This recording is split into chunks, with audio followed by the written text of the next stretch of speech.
Hi Michaela, so I'm actually just in my boring old kitchen right now, so please excuse the very blank walls behind me. But I did make a pot of tea for the occasion, in this beautiful white ceramic teapot I got from TJ Maxx yesterday. And I'm using your teacup, which, you know, is amazing. So alright, your first question was, what is my favorite classic Disney movie? My all-time favorite never to be beaten would definitely have to be Beauty and the Beast. When I was little, Belle was always my first choice for favorite princess. I think Mulan came in second, but I loved Belle because she was beautiful, but she was also really book smart and she was reading all the time, and her dad was like an inventor, so she was always around, you know, smart things. You know, she falls in love with a monster. There's no... I hated Sleeping Beauty. I hated Sleeping Beauty for so many reasons. Jessica loved that. I loathed that movie. There was no, in Beauty and the Beast there was no Prince Charming that sweeps you away, you know, dances with you in the forest. He's a monster and she still falls in love with him, and that to me is the greatest, you know, love story ever. Second favorite Disney movie to this day is Hunchback of Notre Dame. I think that, because we're forgetting, what's his face? Oh my god. Phoebus. We're forgetting about Phoebus for now. I've never really liked Phoebus that much. But Esmeralda and Quasimodo, I can't talk today. Esmeralda and Quasimodo fall in love with each other. And she falls in love with him because he's nice and he's not a tool like Phoebus, and but he's a monster. You know, he's half formed, and she's still, you know, even if they're not really in love, they don't end up being in love. They're best friends, and that's, you know, more important. Oh, and Frollo. Frollo is the greatest Disney villain of all time. Here, get a close up. There you go. God, he is just the sex, you know, isn't he? Frollo, like, Hellfire gives me chills every single time. And this is probably the most mature Disney movie because there's groping, there's cursing, there's sexual innuendos. I mean, and Frollo's at the center of it all, which is very, very cool for me. Here's Mulan. I did love Mulan because she was a tomboy, and I used to be such a tomboy, and that was just, it was like my dream to be a boy almost. And Mushu, I used to love Eddie Murphy like any other person growing up in the 90s. That's such, I need to rewatch that. Maybe I will watch this when I'm done here because I haven't seen it in forever, and it's good memories. Mr. I'll make a man. Last one for your question, is taking me forever to answer, is Pocahontas.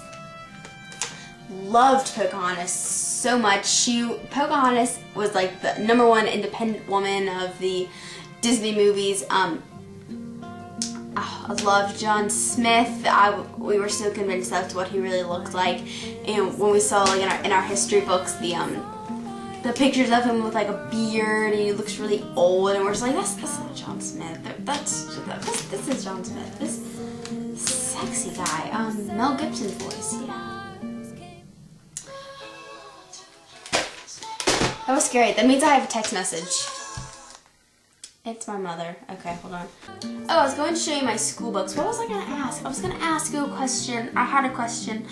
Oh, I'm not sure if I've asked this question or not. Do you have a favorite composer, or not like a movie composer, but, you know, a composer in the, you know, the romantic times of composition?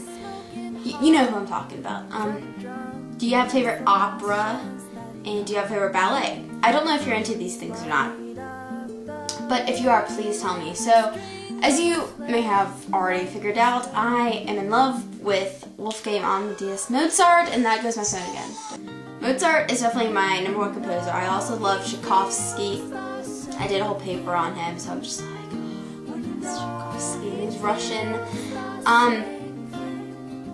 Beethoven? I think think he's kind of overrated. I mean, I totally respect him as a master, but they're just, I didn't see, whenever I listen to Beethoven, I'm never sucked in. I feel no connection, you know? God, there's so many operas.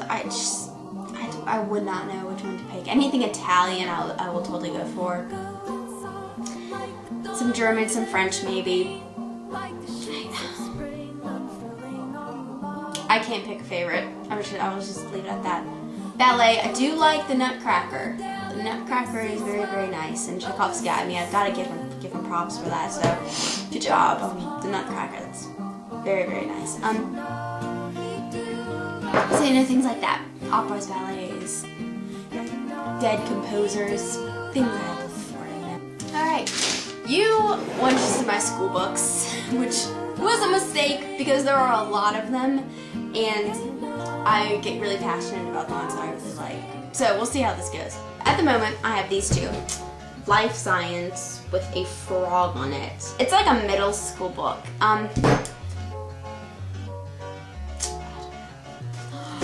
This is the good stuff. This is what I'm extremely excited about starting. So once I finish the crappy Life Science stuff, I mean, this is a 12th grade level literature course. I cannot express to you how freaking ecstatic I am about starting this. It's like a brand new book. It's just got, oh my god, William Shakespeare. I just turned to this page. Look at it. Look at that.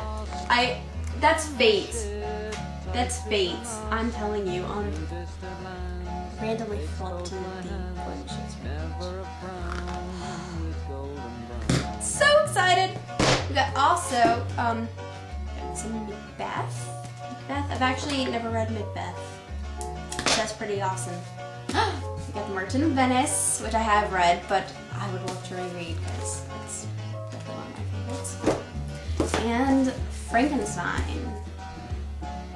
It's very exciting. I've never even come across this book, but it's pretty exciting. Ooh. I can already tell just like flipping through. It looks like Poe, but it's not. Poe is probably better.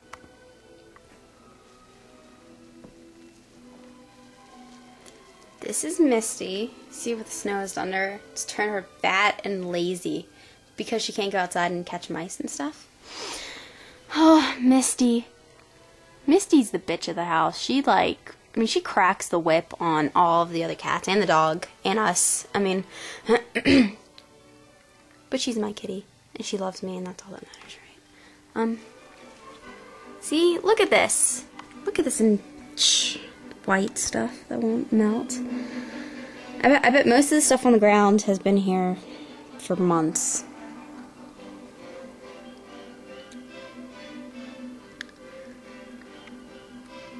The sky looks pretty today, though.